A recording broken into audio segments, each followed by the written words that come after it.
other people, get some other perspectives, see what else was out there.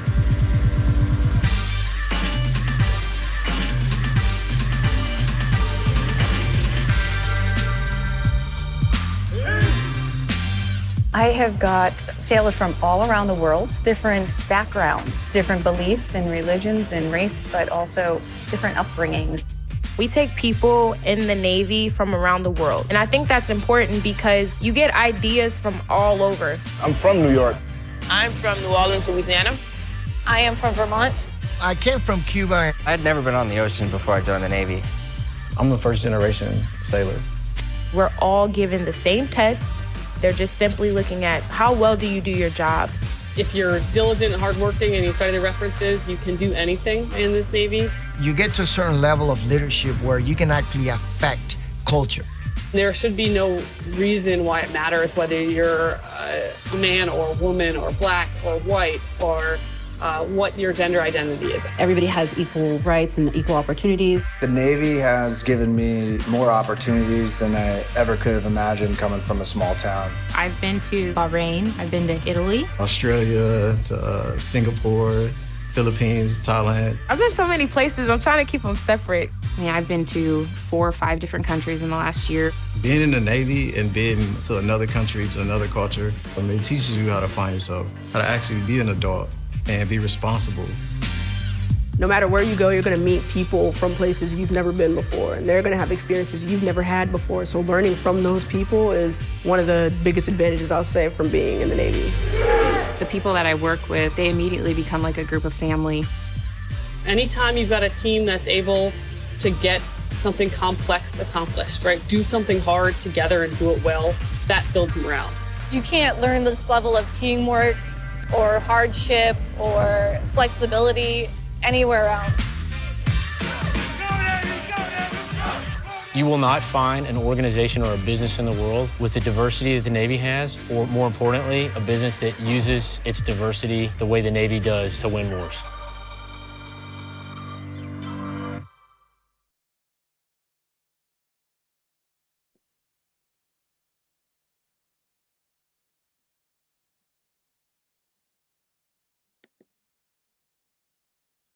Welcome back, everybody. Again, my name is Lieutenant Reed Dixon, and I'll be your moderator today. Joining us is Vice Admiral John Fuller. He is a Naval Academy graduate of 1987, earning his Bachelor of Science in Political Science, as well as a Master of Science in Management from the Navy Postgraduate School.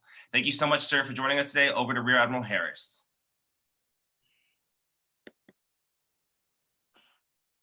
Hey, sir, IG, thanks so much for your time. Looks great seeing those 3 stars on your shoulder. As you know, you're the senior most African-American sailor in our Navy today, which I know gives even extra weight to your day-to-day job. I think that everybody online would benefit from hearing your perspectives as the Naval IG. With so much going on, the areas of integrity and the veracity, the truth, being challenged every way you turn around, and things we've just got finished going through with Fat Leonard. So tell us, sir, some of the perspectives you have, and appreciate your time. Over. Well, first of all, thank you for inviting me. It's very impressive to be here. I never thought I'd be swinging cleanup after CNO, VCNO, an award ceremony, and a great video like that. So just thanks for the opportunity to present here and just give you some of my insights from being the IG and also from being a longstanding SPO. Next slide, please. So for foundational things, before I answer your questions, I wanted to kind of set the floor here. And when the slide comes up, it talks about what the IG does. And there's a couple of things there. If you look at our mission, next slide, is to independently and objectively inquire to all matters of importance to the Department of the Navy. I think what we're doing here in the NOA clearly falls in that well set. But I think people don't understand what the IG does. We have 2 major things that we do: inspections, assessments, and intel oversight. And I'll say that's more discretionary because we can schedule that. And the thing that we're probably really well known for is for the non-discretionary stuff that we have to answer. hotline, whistleblower, senior official, allegations, congressional. All those things are things that we absolutely have to do. But when you look at the things that we're doing that are more discretionary, we're trying to go from being purely reactive to being proactive. We're trying to figure out how we can give more value back to the Navy. And we're trying to evaluate beyond just compliance, but now we're looking at effectiveness and what type of risk or opportunities there are. And I think based on the conversation we're having, that's where I'm trying to lead us. We'll clearly do the non-discretionary things, but I think we have to do more in the provide value, more value added to the service. Next slide, please.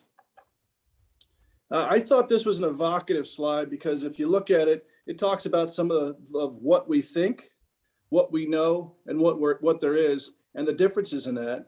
And depending on where you sit, it depends on what you perceive, how things are going there. And from the IG perspective, from the NOA perspective, from the culture of excellence perspective, there's a lot of different ways of looking at that.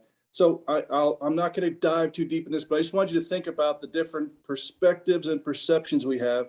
And from the thing I recognize in the IG world here, we don't absolutely know ground truth, but we know a lot more than we're saying as we go through our processes. Next slide, please. What I was asked to talk about and to answer your questions of ethics, and I wanted to talk about ethics, and I thought this was an easy way of describing how difficult it is to live in the gray area. And ethics, as everyone knows, is the moral principles that govern how someone behaves when conducting activity.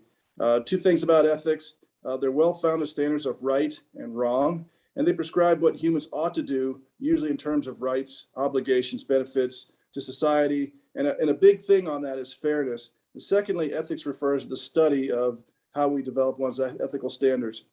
From the IG perspective, we are supposed to judge the left and the right there, the easy stuff, what's black and white. And where ethics gets difficult is in the middle where things aren't always the same. And again, if you superimpose the iceberg thought on here, probably just turn it 90 degrees, you can see how it gets difficult very, very clearly there. And one of the things I'm learning and I knew this, but I see it a lot more clearly now.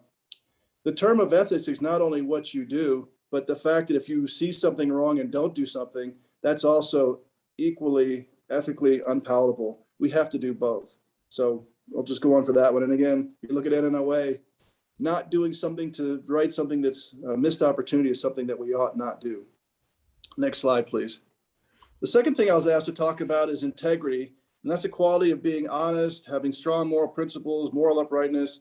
And the synonyms are honesty, uprightness, probity, rectitude, honor, and honorableness.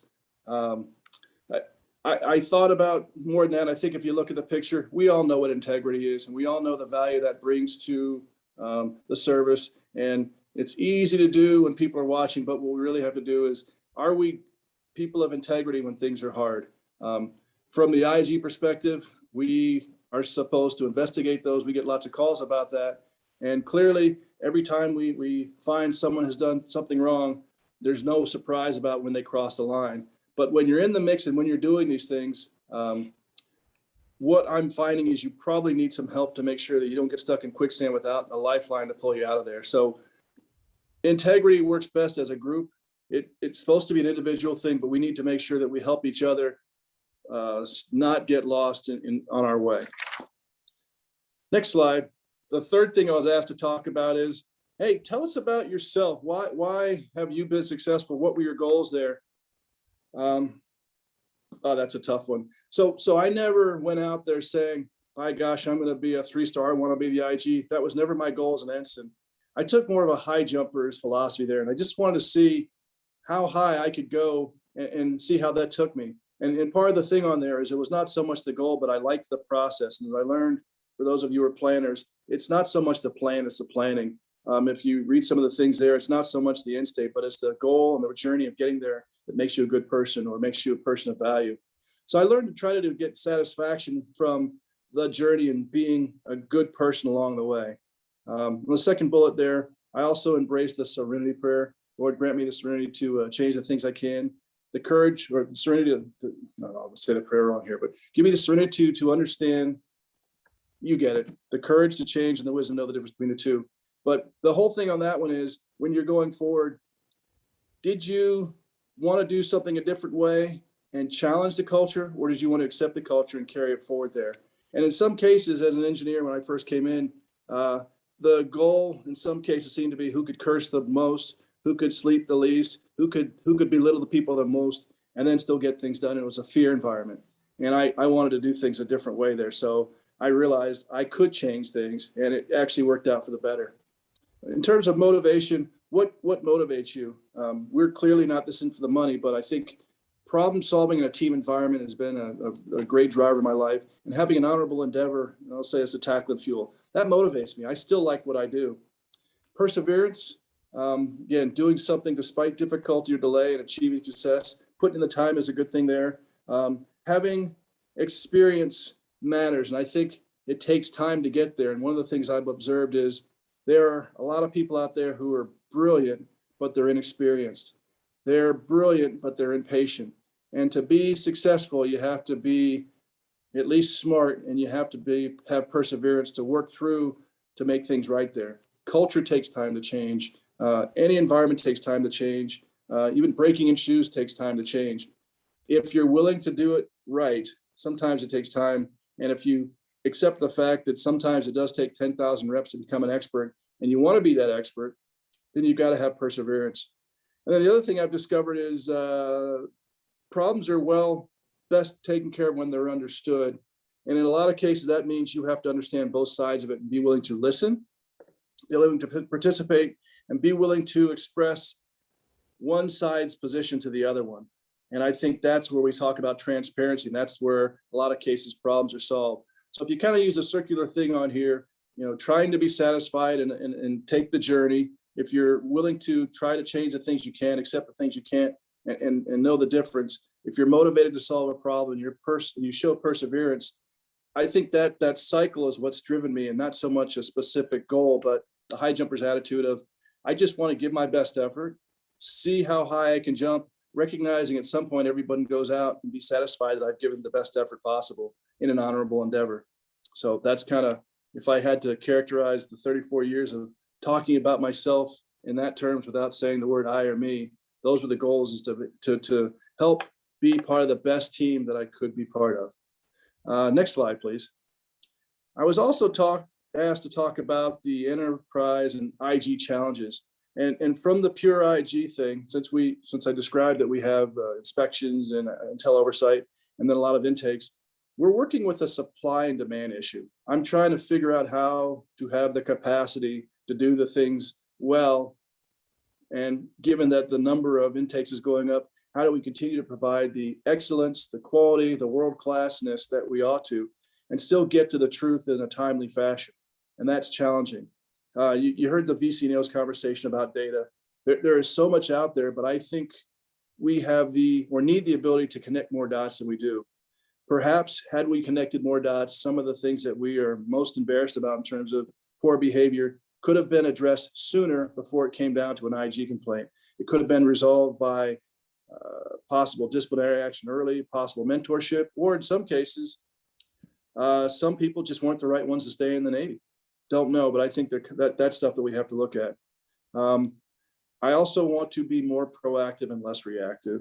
And that's just the thing that helps all of us. And again, the goals of NNOA to get better, faster, and to have the environment that we need, I think is in line with that.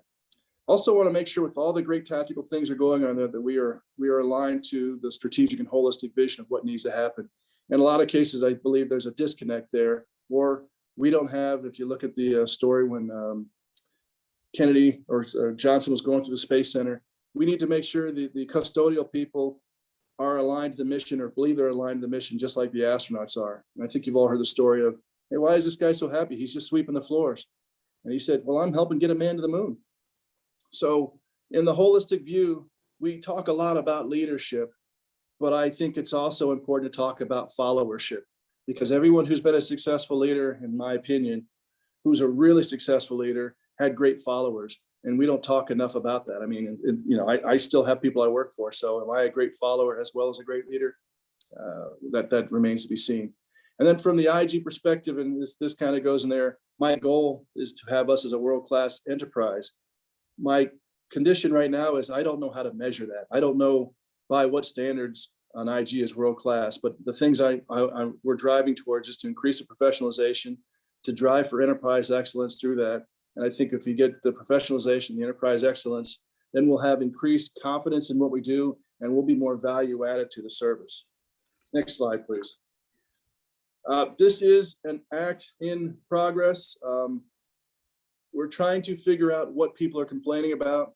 If we understand what people are complaining about, then we can help resolve the issues that are making them less productive in the workspace, less productive sailors, less ready to win the war. So this is still new, but if you look at the different types of things there, and the first two are really tied to the IG as we investigate abuse of authority and personal conduct, you can see that many of the issues that we've been talking about that cause DEI, toxic work environment, harassment, racial comments, and then from the EEO, harassment, sexism, are issues that we clearly still need to work on. And there's data saying that it's a problem.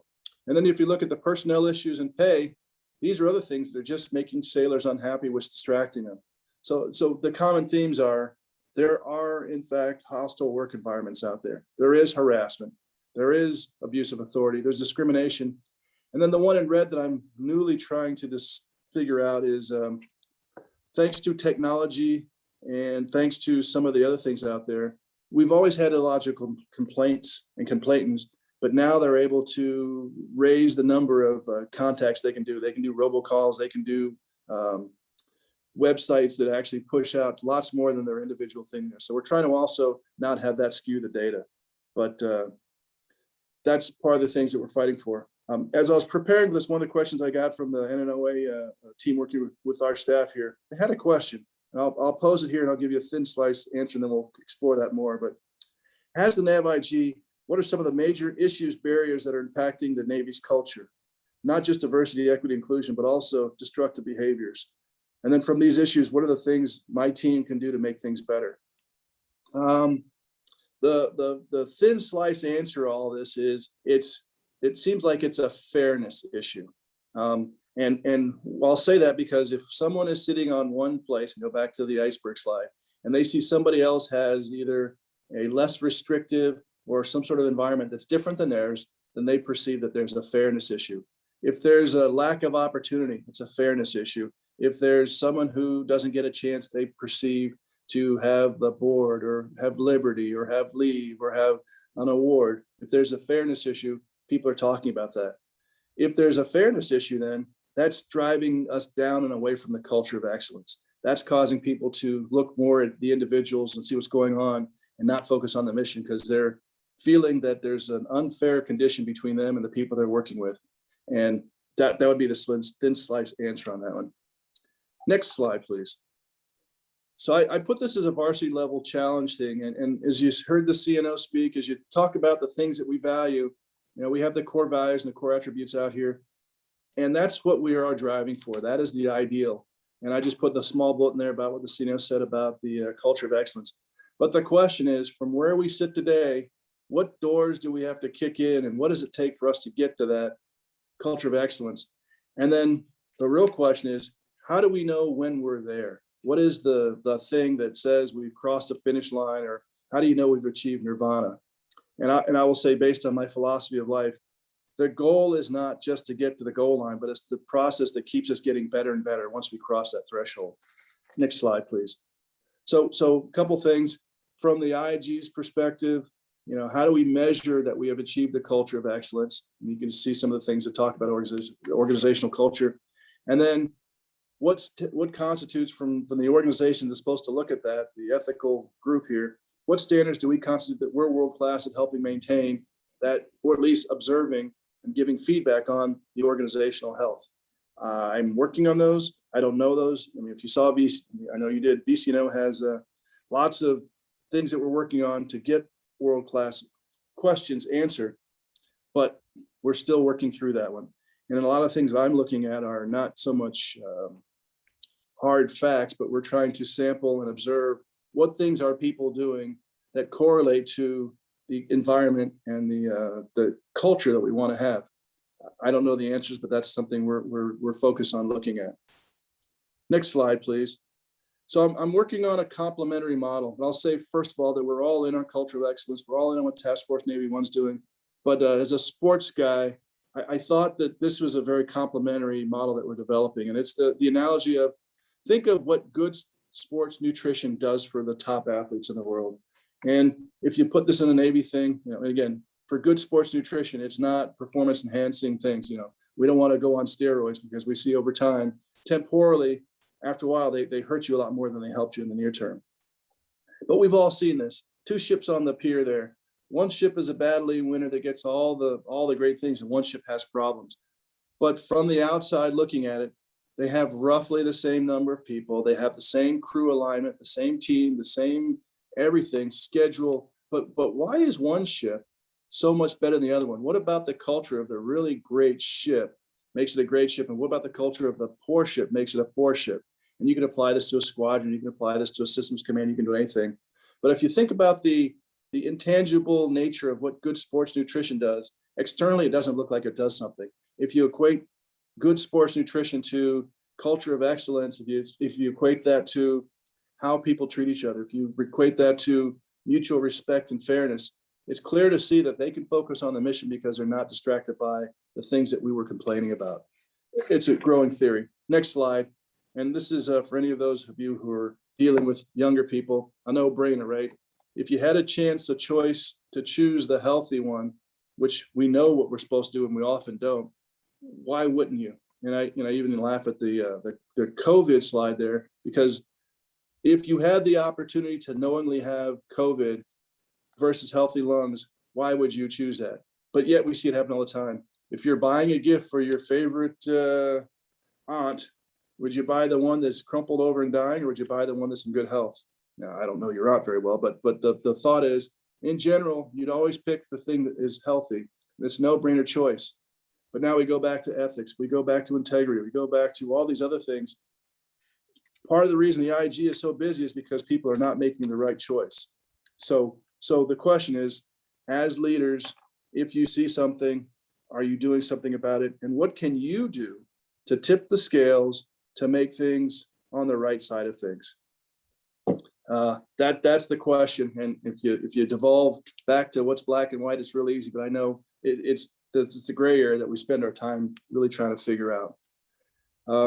So back to the last slide here in questions and answers. What I've discovered is, in a case like this, before I was the senior guy here, I would have liked the opportunity to talk to somebody else and kind of get their perspective. And what I'm also trying to figure out is I need to sample what you're thinking to help me ask the right questions on what is of importance to the Navy and how can we take the things that we can observe and start measuring the things that matter. So I'll pause there and see if there's any questions and turn it back over to you. Over. Admiral, thank you so much. I tell you, I hope people did what I did and captured a couple of those slides you had there just to put them on my wall. Slide number 8 that you put down for being in progress or draft.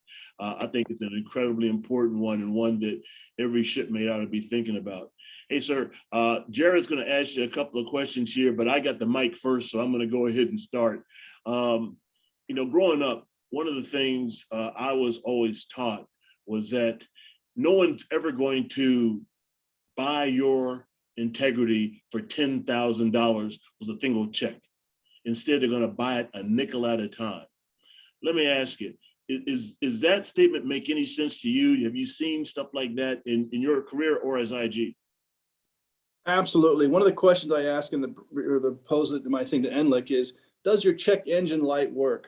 Because what you'll see is a very imperceptible slide towards, oh, it's just $5. Oh, well, it's okay. Everyone does that. And you get walked away, think of your electronic warfare thing as range gate pull off. You get walked away from the target imperceptibly. And then before you know it, you thought you were making logical decisions. And then you're out in the middle of nowhere and you're like, how did this happen?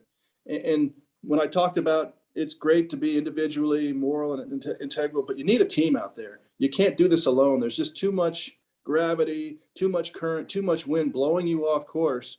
And this is a strange analogy, but great for swells. Some of the best ship handlers crab down the channel because they have to. It looks like it's wrong, but it's actually right. And if you believe the chart and not what your eye says, you gotta have some other thing that may not make sense, but it's true. And that goes back to your perception, your perspective, and how a team can handle these things where individuals just might not or may not have been equipped to make the right answer. And they need that experience to understand right and wrong. And it takes a lot of help to do it right. Over. Yes, sir. I used to tell my JAG and my supply officer and my lawyer, hey, you all are paid to tell me what I don't want to hear. Okay. Hey, my next question is, another thing that I learned over my time, and I want to see if it's still true, is invariably the cover-up is worse than the crime. Yes. And one of the slides I go that I can give here is if the IG is investigating you, I say this, don't lawyer up. You can, but it goes back to it's better to lose with honor than win dishonorably. And sometimes it was just a mistake. And just because we substantiate something is wrong doesn't mean it's malicious. But an example I gave to some JOs, I have to trust you because you're the navigator. And if you're going to be afraid of making a mistake and want to cover it up and run the ship aground versus admit to me that you gooned up the chart, we have a problem. I have to be able to trust that you can admit when you're wrong, call it out. And again, we all win and we all lose together. So cover-ups just actually exacerbate the maliciousness of whatever wrongdoing there was. And it shows hubris that you can't admit that you made a mistake. Over. Absolutely, sir. And please, you keep up with the surface warfare analogies, because for all of our shipmates out there, either they were swoles or they wish they were swoles. There you go. Last question, sir, from me. Social media has played an incredible effect, has had an incredible effect on our society at large, at all. Tell us, what are some of the things you've seen, trends or concerns or benefits, if you will, whatever, from social media? So social media, again, if you've seen the old-fashioned fishbowl, it's kind of low definition, it's kind of murky water. But now, based on the thousands of possible hits of somebody, and I'll just say in a COVID environment, when you're supposed to be in a mask and you're not, you'd be amazed at how many people see that. So social media has been the great connector and also the great exposer in terms of we potentially could get thousands of additional hits on some wrongdoing for something, which is good if people feel they need to do that. But what I tell leaders is you just have to be aware of social media is out there, and don't think it's just US citizens who are looking at social media. If you talk about hyper sensitive OPSEC, and you think about how many US citizens there are and how many citizens there are in countries who are our peer adversaries and how much effort they can spend on watching each of us, and how many different possible things or ways there are seeing individuals on there, I think social media is a tool that we have to be really thoughtful to understand what the impact of it is. And I don't think we've potentially red teamed the nefarious nature of what it could be. But in a free society, we have to take advantage of it and use it to our best purpose. But social media, if you're a senior person who is out there, you just have to be more sensitive to the fact that there's more ways of being watched and more ways of being assessed. Now, that's also a great tool to vindicate yourself. If you're doing the right thing and social media captures it, you know, we should use both the good and the bad of it. But just don't ever think that you're not on some camera someplace. And that's what I talk about. You just have to have more people helping you check each other, because, you know, that old thing, what goes on in Vegas stays in Vegas, or whatever the analogy is, it doesn't work anymore. It's just don't. Over. Yes, sir. And everybody's watching and everybody's got a camera. Absolutely. Hey, okay, Jared, over to you there, shipmate. I see some questions in the chat here. We got one from Captain Jerome Davis. You will not start with that one. You will start with somebody else, and then we'll get to Jerome. Good morning, sir. Lieutenant Reed Dixon here. Thank you again for joining us. So this question is actually a pretty good one. I think it's very straightforward, which I think is what we're trying to get with having these talks. It's coming from one of my peers, a captain in the Marine Corps, Lakira Farms. She asks, can you break down how the organization holds commanders accountable for fostering a negative command climate? I think a lot of us don't understand or trust that this happens. And I would say that, at the junior, there's the junior officers, senior officers, and then flag officers. And I think the explanation of exactly how this is carried out is not necessarily always, it doesn't make it down to our level. So I think, a brief overview would be very good for us. So I'll start off with the ones that get to the level that they hit an IG report. We will investigate that. And as we do our investigations, we will pull DOMI, EEO, we'll pull all those different things that happen, all the different sources of information on how your command climate is. If we find or substantiate that there is a command climate, from the IG perspective, that's just a finding. It's substantiated yes or no. And then we'll turn that back over to the chain of command to make a determination of what the discipline or what the corrective action is. From the perspective of someone who's had strike group commands and Desron commands, as I'm evaluating my COs, I'll use the play nice in the sandbox thing and has the crew that's happy. The corrective action, and you'll find this as an officer, is probably the same thing we told the enlisted, is different than the corrective action we've had for junior people. If the corrective action is the ranking of that CO is now not the number one in their squadron, that could be devastating to their career. But externally, people wouldn't know anything happened. But from the things that matter to that individual, not being the number one means you probably don't have the opportunities to go on to the next level, which means we're effectively terminating your career based on the command climate you have. So that is impactful. But unless you sit on a board, or unless you work in Millington, you would never know that we did the right thing. Go back to the iceberg. A lot of the stuff that happens is under the waterline. So we don't advertise that. We don't go out there and say who has a bad command climate. And that information is not readily available at a board unless there's some disciplinary action. You'll just have to read in the fact that we would not rank that person as high as others for various reasons. So it's kind of nuanced and subtle, and you don't see that till you get up there. What I would say for you is you have your ranking in your organizations that you own. Don't reward the jerk. Not the most technical way of saying that, but don't reward incompetence. Reward the officer who has good technical proficiency, is good at watch standings, is good at war fighting, good at admin, and also a good leader who good leadership is exemplified by the performance of the people that they lead. So not a very clear answer, not something that was readily available to you, and only really readily available to me or the IG based on something that is reported that gets into our channels. So one thing you can do, if you think it is a poor command climate, document this through the applicable sources you have, through your surveys. If you feel that you're not being redressed, or if you're not getting your things answered, then you could go an IG complaint. But really use the DOC surveys and all those other tools out there. And the other thing is, in transparency, perhaps there's a way of expressing through your chain of command in an objective and non-emotional way that you believe there's issues here. I mean, we've started all these conversations now about what is a hostile environment, what is diversity, inclusion, and equity, and all these other things there. So let's take advantage of the fact that we're talking about these things now.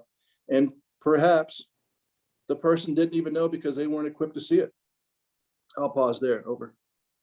Yes, sir. I think that was actually a great answer, because I think it's all about what you said about perspective, and just knowing that even though we might not see, especially at our level, that something is happening, that, the right thing is being done. And it wasn't until I became a public affairs officer that I realized that. But if I can move on to the next question. This question is coming from Lieutenant Commander Nolan at the Naval Postgraduate School.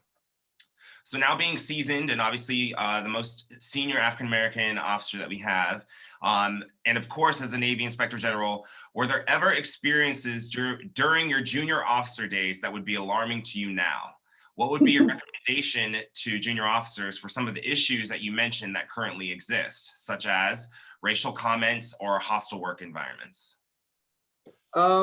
Yeah, they would be, but in retrospect, I appreciate this. So JO in 1980 something, and I had a talk with my first CO, and he said, John, I was worried about having you on my ship because you're an African-American, you're a Navy football player. He was a Naval Academy graduate from 20 years before, and he'd had bad experiences with the attitude he perceived as both. But he said, you really surprised me because you didn't, I'll say it this way, you played the game by the rules and beat the game because you worked harder, you were a better ship driver, you were a better leader, and all the things that I was worried about turned out to be not issues, because after a while, all I saw was a good officer, and I stopped seeing you as an African-American former football player, and I saw you as my go-to JO. I thought that was great for him to say that, but it also let me know what type of hidden biases there were against me when I came into the place. So that could be alarming. A lot of other alarming things were the things that we used to think we could do on Liberty that we can't do anymore. And that just goes back to the culture. Back when Admiral Harris and I were young, and probably before we even went to college, the movie Animal House was supposed to be what the standard was when you go to college. If you've seen the movie now, you would never say that's the right thing to do. So we've evolved. Before Tailhook, it was supposed to be okay to do that. It's not.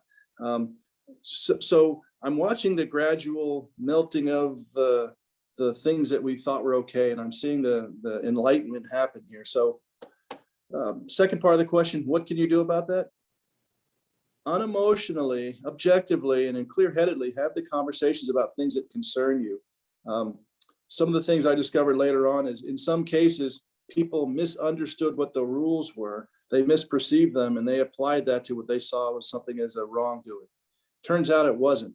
So understand the regulations. Read, for the JOs, your college-educated people, read what the rules say. If the policy doesn't make sense, that's when you address it, saying we think the policy doesn't make sense, but follow the rules, understand the rules, excel at the rules. And then if it doesn't meet what we think is ethically right or wrong, use the tools you have to raise that. And I'll pause if I answer the question over. Yes, sir. I thought that was another great answer. We're going to go to our third question from Captain Jerome Davis, retired. Has the Navy moderated their investigative approach looking into cases involving sexual abuse and racism? Follow-on question is the Navy IG looking at having outside entities that have a history of dealing with these issues in a more balanced approach as being proposed and recommended by several members in Congress? So the piece on Congress, I don't think they've had questions about the investigative process. Part of my thing when I talk about professionalization is we want to have a standard that says what qualifies an investigator, what makes them proficient and current. So I think it's interesting that they in many cases write the laws that we're judging to. So the IG takes the rules, and then we say based on the rules or the standard or the policy, was it in violation of or was it not? So that would have to change. In terms of the Navy doing all the things, we constantly have training sessions to say what do investigators need to do, and for the tradecraft purpose of this, they're constantly exchanging information. I would say in the case where we have some people who have been investigators for 20 or 30 years, there's an education process for them to understand what social media information they can get. They're great one-on-one in investigators and asking questions, but as we evolve the type of ways to gather data, we're constantly, as a professional organization, trying to evolve the way our teammates can use and extract data from the data that's out there. So we are evolving. I think we are going to a world-class thing.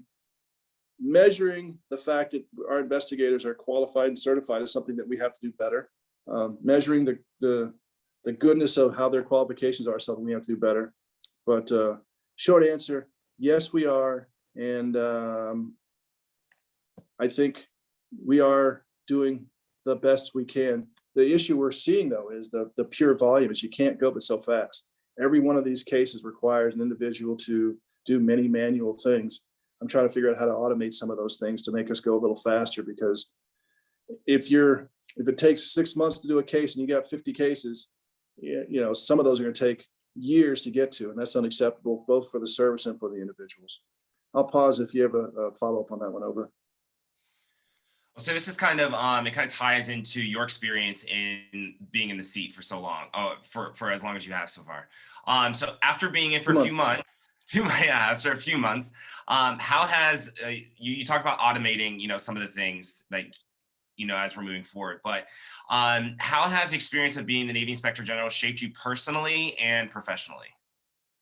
Well, to Admiral Harris's point, I got to put on a 3rd star, and I get access to, or the enterprise gets access to anything we need to investigate things. The thing I was surprised about, and I've expressed this to CNO and VCNO, I thought the IG was the nexus for a lot more information than it was. And in some cases, if it becomes a criminal case, it goes to NCIS and we don't get involved anymore. But in terms of gathering the right amount of data and making sense of that and connecting the dots, I thought we were more tied into DEOX, DIOMI, EEO, SAPRO, all those different organizations, Naval Audit Service, than we are. And part of the conversation we're having now is how do we connect the database to see if there's something else there that we could have seen sooner. There's a case that we had recently that had we done a better job of looking at the EEO surveys, we probably could have found an individual who was a predator years before it actually finally came out. So that's the thing that inspires me. I'm also inspired by the fact that because we're looking at things of importance to the Navy, we have the opportunity to look at other things beyond whistleblower complaints, congressionals, and hotline stuff. And how can we make ourselves more ready for the fight that potentially is coming with the peer adversary? How can we take the things that we learned that broke the glass from the COVID experience and springboard and do things much better and more distributed than we do today? So there's a lot of questions about how can the IG, with all the perspective we have, provide more value added to the service. So we are, again, back to my sports nutrition model, more resilient, have more endurance, be more stress, able to deal with more stress, and have sailors and civilians and Marines who are more ready for the fight than they are today because of the things that we can do to take their minds off the things that have been distracting them. Over. And kind of with that, sir, can you speak more on the feedback loop of the findings from the IG and how the data is integrated in addressing all the lines of effort for the Navy's culture of excellence? So kind of talking about, what you originally were speaking of. We're trying to figure out how the feedback from what you are taking in, how that is being pushed back into the Navy, going along with Warriors' toughness and signature behaviors and DEI. So unfortunately, I can only give you a preview of what the director's vision of the movie is going to be. I'm in the middle of my first inspection right now. Once we look at that information and once we take this more proactive approach, I need to work with the enterprise to figure that out. If you look at the VCNO's P2P, I don't know what data that we can observe that we can track correlates to the things I'm trying to get after. So that if you have ideas, please write to us, help us out. This is an active discovery where we have a goal to add more value, but I got to make sure I'm not building a self-licking ice cream cone data collection thing that actually doesn't have any value added. So I don't know. I wish I did, and I have a slight vision of what it could be. And I came up with a really pithy model of how sports nutrition, ethics nutrition or whatever, would help us out on that. But the slide, the Admiral Harris liked slide 8, that was only drawn off a word search based on the intakes we have. So we're still trying to work through how to do this. So again, if you have any suggestions to help us do that, if you understand the goal and have an innovative way of doing that, I'd love to hear from you, because 2 months in, we're trying to move the enterprise from reactive to proactive, and there's going to be a lot of learning going forward. Over. Yes, sir. This is coming from one of our specialized communities, coming from Chaplain Sarah Gomez-Lorraine. She says that DEOX surveys are great for assessing the climate of a command. But is there a survey for specialized communities like the Chaplain Corps where our supervisors are not chain of command, but chain of influence for feedback purposes? I don't know. That's a great question. I'll take that for the record to figure out if we do that. And I don't know who would run that and how we connect that information on there. It would be helpful. Some of the things I have to be careful of, though, because you can't cross the line of being attributable to a certain person, because one of the things we do for intel oversight is to make sure that we don't spy or violate the personal rights of an individual as we're doing that. So got to be sensitive to the fact that we are collecting information that could be used in a manner that's not anticipated. So I'd like to do that, but we have to make sure that we protect the individuals, protect the information, protect the rights of people there while we're doing something to help the community. This can't be China where we have all the information on everybody and they have no personal rights and the state sees everything. So that's part of the balance of that, is protecting the rights while we try to protect the rights. Over. Yes, sir. So this question, I want to break it up into three. First of all, I love how candid and honest you are with answering these questions. So is there any experiences, training, or even a word of advice that you think would have better prepared you for when you were a junior officer, where you were a senior officer in command, and then now when you're a flag officer? So kind of like three pieces of advice for three different genres of personnel that are on this call.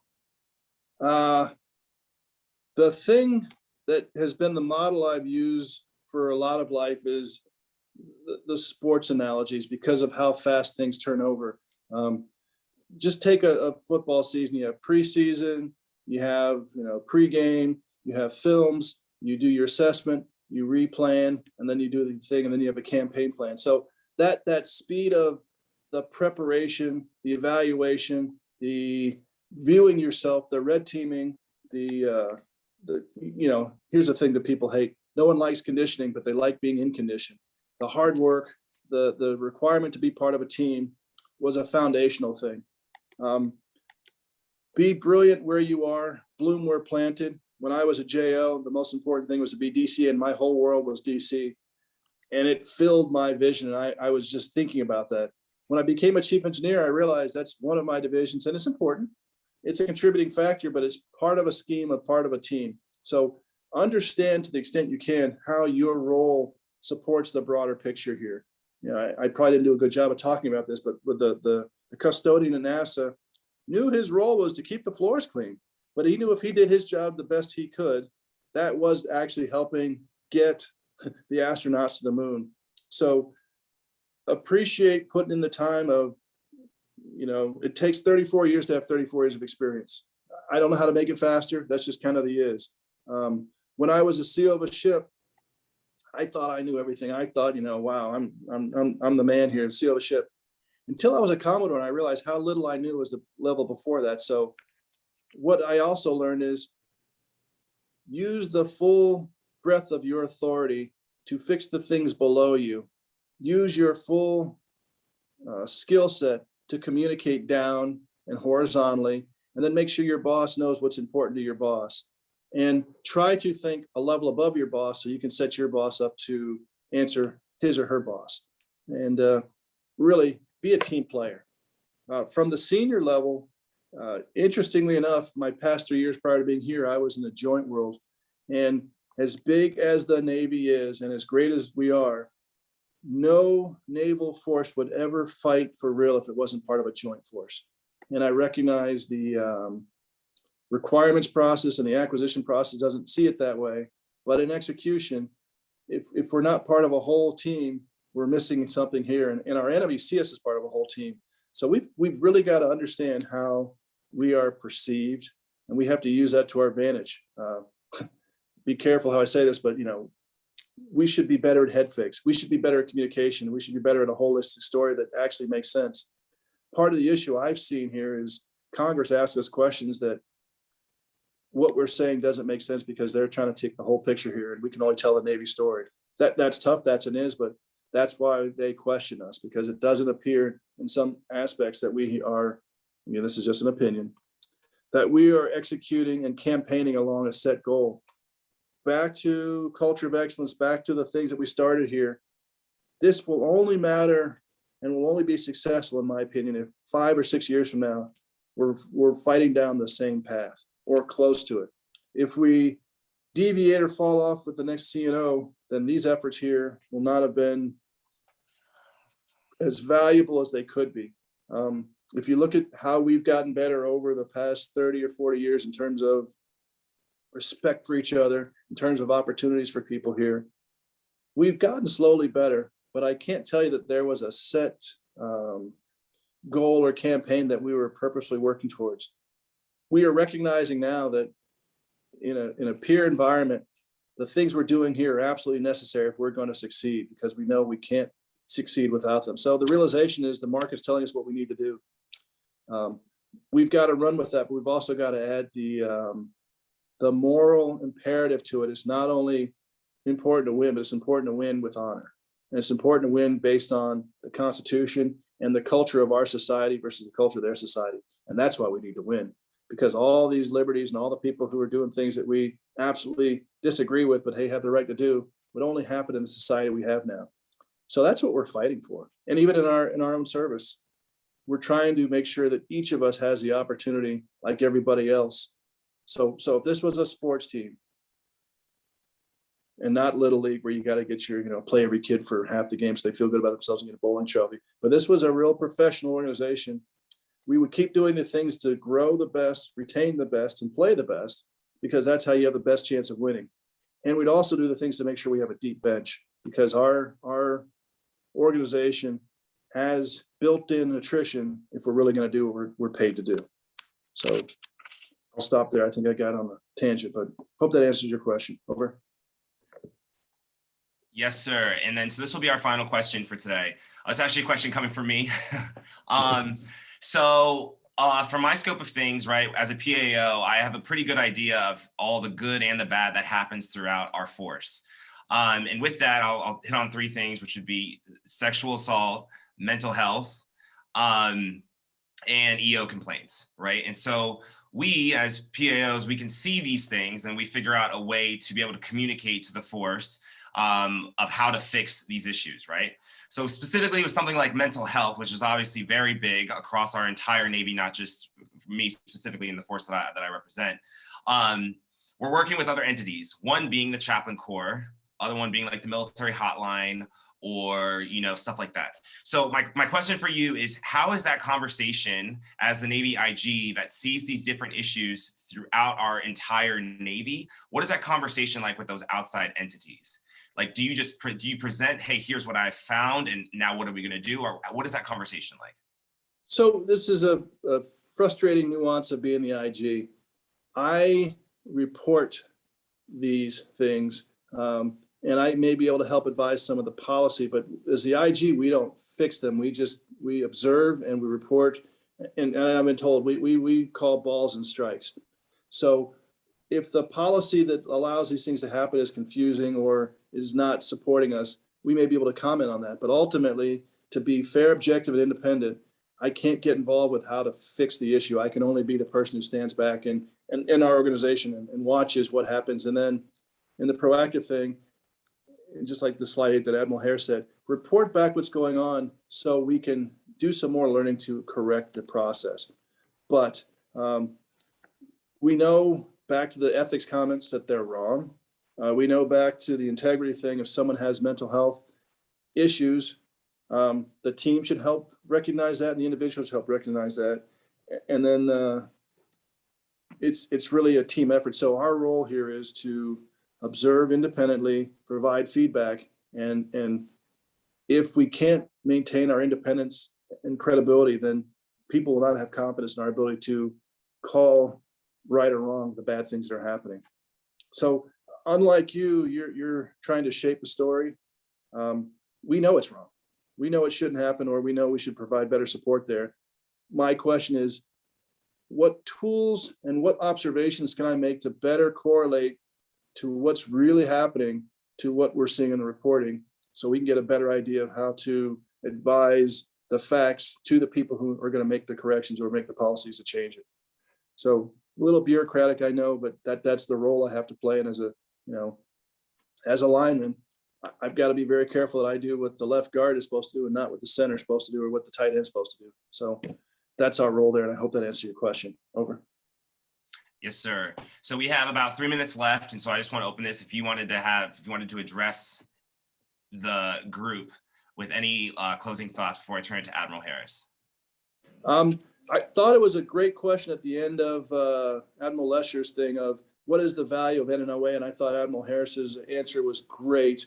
A question would be, as a state of victory here, at what point would NNOA be obsolete? And one of the questions I ask myself is, we don't do this as the service only, but we're supposed to win the wars, but really we want to win the peace.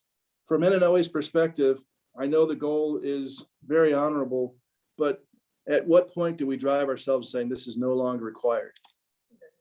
And I think that's a more lofty goal to try to achieve, where everything that the organization was there to promote, everything that was supposed to foster, now happens on a routine basis, and what we do is perfunctory. That would be a great goal for the organization to work towards. Don't know how long that would take, but it also says we recognize it's going to take a while to get there. And if you did a retroactive look at the history of that and see where we started off and where we are now, there's some things that we're very proud of. There's some things that we need to work on. There's some things we really need to work hard on. So I throw that out there as just a perspective of, we must continue to fight. We need to continue to rise up, but ultimately this should be something that we shouldn't need at some point in the future. Over. Yes, sir. Well, thank you for that. Thank you for the closing remarks. And for now, I'm going to turn it over to Admiral Harris. Hey, Admiral IG, thanks so much. Great set of remarks, great response to questions. I really appreciate your time and your insights. I would tell you, I thought about the same thing. Why NNOA? When does it become irrelevant, or what have you? In my view, what I would like to see NNOA do is get beyond where it is today and become the premier leadership and career development association for the sea services. And here's why I say that. Only NNOA focuses on officers, looks across Navy, Marine Corps, Coast Guard, Public Health Service, NOAA, and MARAD. Only NNOA addresses issues that are key for those who are officers or want to become officers in those sea services. So I think there's some onlys there for NNOA moving forward that go beyond solving DE&I challenges that we have today and we've had for some time. I think those challenges are still going to be around for a while. We got Dr. Chuck Barber, who will explain that in much more detail than I can. So I think our current mission is fine, but I dream a dream. Okay, and I'm a member of the Surface Navy Association, as you are, I'm sure. Okay, I'm a member of the Navy League of the United States. I dream a dream that we can be even better and be the premier organization looking at leadership and career development across a broad spectrum. Hey, Sig, the only thing missing from your answer was the music in the background to kind of bring a tear to my eye. That was great.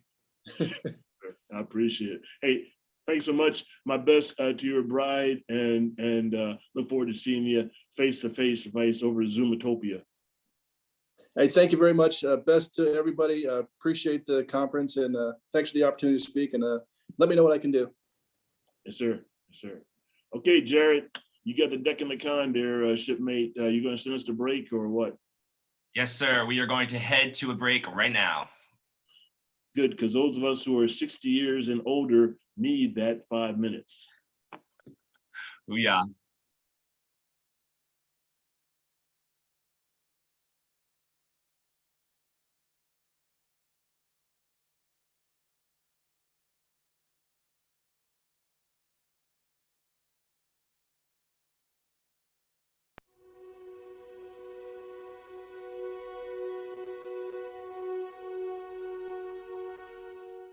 The 2019 symposium was when we had a guest speaker from the then Surgeon General, Jerome Adams. He came and spoke at one of our sessions. And after the session, he was very personable, and myself and another Navy nurse snagged a photo with him. And then I posted it on my Twitter, and I got some follows and likes. So that was very cool. The amount of diversity that we have in our group, different backgrounds, different cultures, and it's nice that we bring all of that together to accomplish the mission of providing mentorship. Actually, the first one that I did, and that was actually as a midshipman when I was still a midshipman at the Morehouse Navy ROTC unit. There was a bunch of us that drove up from Atlanta, Georgia to Quantico, but I will never forget the impact that it had on us before even getting commissioned. I'm seeing all the level of excellence that was there to graciously give back and make sure that they were readily available to us though. So it's one that I'll never forget though. When I met Rear Admiral Jesse Wilson for the first time, the engagement with a flag officer that not only made himself available and accessible, but showed genuine interest in my career progression. I've always counted that as a very valuable engagement. I've tried to emulate that in my career as well, paying it forward for the junior officers that are coming behind me.